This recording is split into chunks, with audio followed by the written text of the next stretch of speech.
Hey guys, today I'm going to be showing you how to prevent leaks on threaded plumbing connections, such as on these threaded galvanized pipe fittings that I installed as part of the irrigation system on this vegetable garden.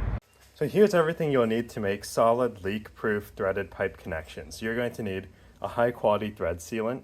Make sure it's compatible with what you're working with. This one works for both gas and water service. You're going to need Teflon tape. I like the Blue Monster Teflon, but you can really use any high-quality Teflon tape. You're going to need the right tools for the job. Usually you're going to use a pipe wrench. However, when working with smaller pipes like 1/2 or 3/4 inch in tight spaces, these pipe pliers come in handy. These are actually multi-purpose pliers that have pipe jaws as well as general purpose jaws in one tool.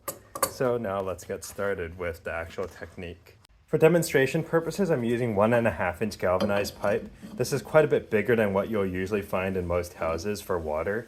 However, it makes it easier to demonstrate the process. So you first need to make sure the threads are clean. In this case, there's some dirt on them, so I'm using this $5 drill mounted wire brush.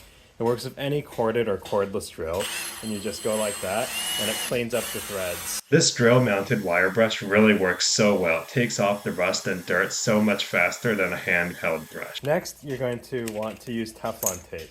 Now, you usually need many wraps when using tape alone as sealant, but we're using both tape and the liquid sealant, so just about 2 wraps should do the trick.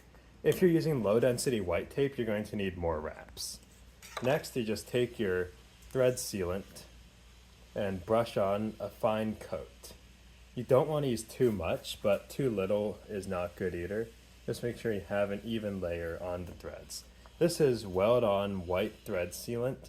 It's what I usually use, but it just works, but I don't really care about brand. However, this stuff is a little messy, so just keep that in mind.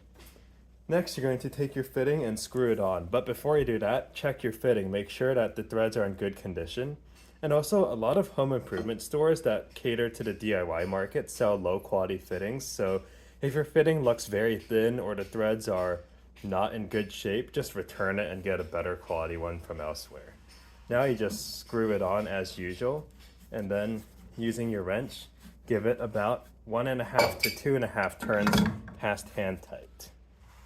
You want to make sure to use a second wrench to hold the pipe, but I have it clamped in my vise, so that is not necessary. You just make sure that you've got this nice and tight.